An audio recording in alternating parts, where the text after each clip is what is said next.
Hello, I'm your state representative, Todd Polinchock. I'm glad I could join you today to talk about how laws are made in Pennsylvania. I was elected by the voters in our area to serve in the Pennsylvania House of Representatives, the oldest elected legislative body in our country. The 203 members of the House meet in Harrisburg to make the laws that govern our state. It's my job as your representative to help write those laws and to vote on those that I feel are best for the people, our district, and Pennsylvania as a whole. In order to explain the lawmaking process here in Harrisburg, our staff has prepared the following short program called Making Laws in Pennsylvania. I hope you enjoy the presentation.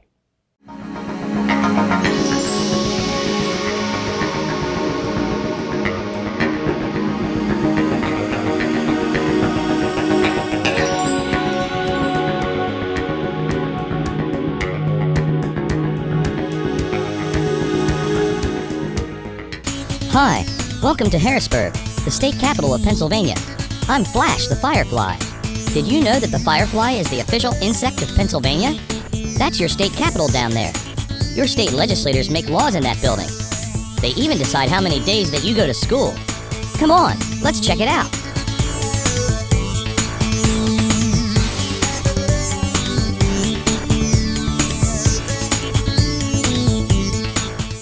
Let me see now. Where should we start? Actually, this is as good a place as any. You see, laws start with people, people's ideas. When someone gets an idea for a law, they give it to their representative. Then the lawmaker, that's another word for representative, decides if it's a good idea and if the law is really needed.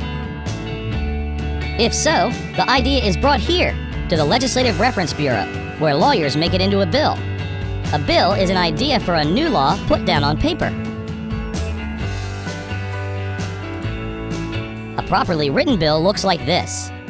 The representative who came up with the idea will take the bill to other representatives to get their support for the idea. They often ask them to sign the bill, proving their support. When the bill is formally introduced, it's handed to a clerk on the floor of the House of Representatives and given a number. The Speaker decides which committee will work on the bill. More about committees in a minute. Anyway, once the bill is given a number and sent to a committee, it's officially printed and copied so that lawmakers, staff members, and others can review it.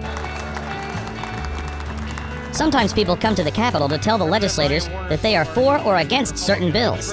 This is called lobbying, whether it's done by one person or groups of people. Lobbyists give their opinions on bills and try to convince lawmakers to vote for or against the idea. Another important stage in the lawmaking process is when the bill is studied by a legislative committee. This is a group of 24 or more lawmakers that discuss the bill, then decide if it should move on to the floor of the House of Representatives to be voted on by all the representatives. An example is the Transportation Committee, where lawmakers consider bills about roads, highways, railroads, and laws which affect the millions of car and truck drivers in the state. The largest committee, the House Appropriations Committee, has 32 members. It helps decide how the state should spend the tax money it receives from the people of Pennsylvania. That's a very popular committee. Then there's the Education Committee, which looks at bills that affect schools, teachers, and students from kindergarten through college. With the help of staff and others, members of these committees study the bills and sometimes hold public hearings on them.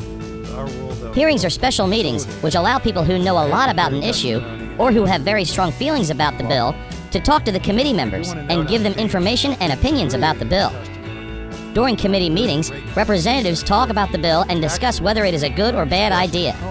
They can even make changes, called amendments, to the bill. Whenever a bill is approved by its committee, it is put on a special list called the House Calendar, which looks like this. Bills must be listed on 3 different days before all the members of the House can vote on them. This gives everyone a chance to become familiar with the bill. Finally, it's time for all 203 members of the House to debate, or make their arguments, why they like or do not like the bill. Any member of the House can suggest changes, also called amendments, to the bill. As in the committee process, a majority of members, which means more than half of the members who are present, can join together to approve any amendments. After all the changes have been made and all the opinions and arguments are shared, it's time to vote on the bill. The Speaker says, "Members will proceed to vote. Have all the members voted? The clerk will record the vote." Representatives use an electronic voting system. They each have a red and green button on their desks. They must either push the green button to vote yay or yes, or the red button to vote nay or no. There is no other choice. The result of the vote can be seen on those electronic voting boards on the walls of the House chamber. If the bill passes the House, it goes to the Senate, which uses an almost identical process. It first goes to a committee, then, if it passes, it moves to the floor of the Senate, where all 50 senators vote. The only difference is that senators don't vote by pushing buttons, but by saying aye, which means yes, or no.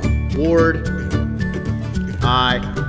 White, aye. If a bill is changed after the Senate passes it, it must go back to the House to make sure the House agrees with the changes. If not, House and Senate members may have to meet and resolve the differences in what's called a conference committee. In any case, a bill must be passed in the same form by the House and Senate before it goes to the governor for his signature. When the bill finally makes it to the governor, he can sign it or veto it. If the governor signs the bill, it becomes part of Pennsylvania law. If the governor rejects or vetoes the bill, the House and Senate could still make it into law if they can get 2/3 of their members to overturn the governor's decision. In the House, that would amount to 136 votes. In the Senate, 34 votes are necessary to override the governor's veto. Every law, whether it increases the speed limit to 65 miles per hour, increases punishment for criminals, or decides how many days a year you have to go to school, must go through this same process. At times, this lawmaking business may seem a little complicated. This democratic process is awesome. We think it's the best type of government there is. Well, I sure had fun meeting you today. I hope you were interested in how our government, formed by the people of Pennsylvania, operates. And I hope you understand the lawmaking process a little bit better now. If you have any questions, be sure to ask your teachers. They'll be glad to help. Remember, you'll be a voter someday. Who knows? You might decide to run for office and become a state representative, maybe even Speaker of the House. For now, I'm Flash the Firefly saying, so long.